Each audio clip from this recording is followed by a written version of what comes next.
In this episode, we get quite the duel as Asana and Roa face off against each other. Hey there, my name is Rex, episode 75 of Yu-Gi-Oh! Sevens. Yes, I'm behind, but let me go ahead and get through this episode, and then hopefully we can talk about the next one pretty soon in the same week. But a pretty interesting episode as we get to see our characters outside of the Goha building for once, this arc. It's pretty interesting. Specifically, we catch up with Roman, Roa, Gakuto, and Mimi, who are waiting outside of Yuga's workshop and decide to investigate Yuga, or at least, go to his house and ask him questions. They decide, though, if he's not there, they'll snoop around. Because, they realize that, we don't know a whole lot about Yuga. So, we can't say for certain whether he's the sixth Goha sibling or not. So, interesting. We get an Easter egg of the silhouettes of the Paradox Brothers, which I was not at all prepared to see. I hate those guys. But they head off and they run into Asana, who was also going to ask Yuga, about what's going on. It's like, are you really the sixth sibling? We're seeing what she could figure out.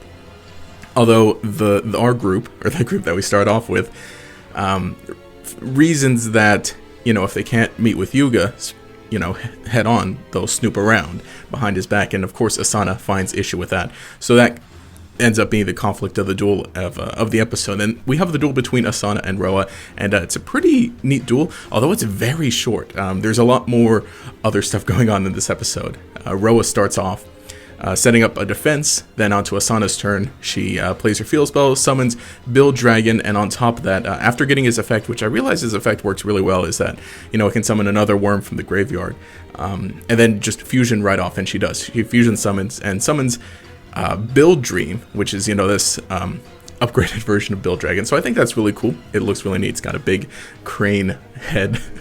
So that's pretty cool. And she, of course, activates a spell card to give it some more attack. Puts it up to like 4,500. And also activates its effect before that, which is that she can send a field spell to the graveyard to destroy all of Roa's monsters, which is pretty powerful. So that allows her to get a direct attack, although Roa holds off with a trap card that lets him draw 5 cards and gains 200 life points for every monster he drew. So that puts him at 48. He takes a 45. He lives at 300. Math. But back onto Roa's turn. Now he's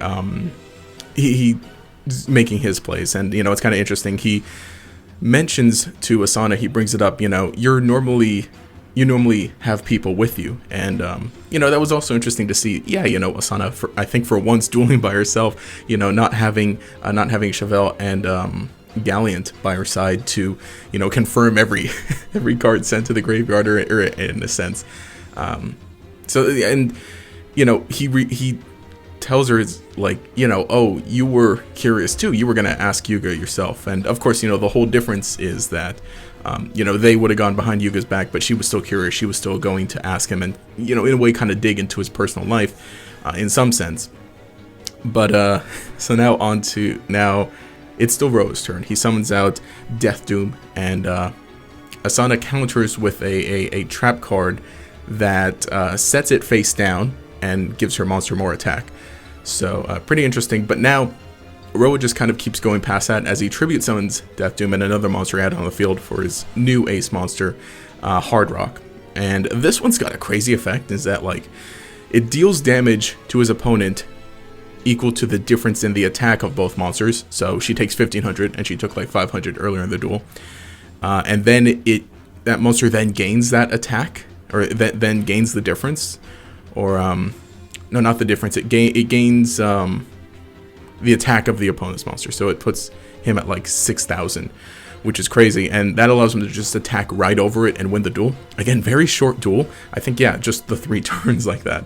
And so Asana respectfully backs off. So they head on to Yuga's house and they find him, and they find a bunch of clones of Yuga instead. And at this point, I'm like, what the heck is going on? And now everything's revealed. Now everything actually ties together, which I'm glad, we get to see this in this episode. And, on one hand, I guess at the cost of the duel being short, now you kind of get more things going. As all the imposters, and on top of that, Asana shows up with the real Roman, because the Roman that we've been with for most of this episode was an imposter. Turns out to be Nanaho. And all the Yuga clones are the rest of the bug people.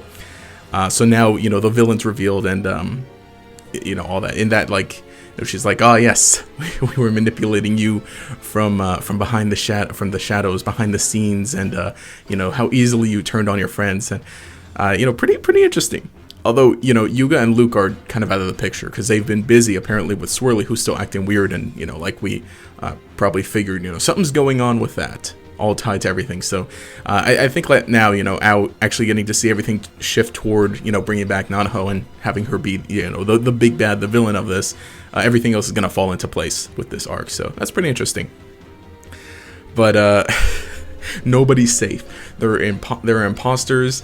Anybody could be an imposter, I suppose. Swirly's acting weird, so who knows what's going on. But overall, you know, really good episode. Again, you know, couldn't again, I was a little late, couldn't discuss as much, but I think that, you know, yeah, it was a good one. But at the very least, you know, I think that it was also good that in terms of like the question of the sixth sibling, we're getting like a lot of discussion on it, or not a lot of discussion, but like each episode is like, you know, kind of what's pushing everybody to a degree, or it's on people's minds, maybe aside from last episode. But yeah, we're gonna be getting some answers too, so really interested to see how things will turn around with this arc, or like finally tie together more so.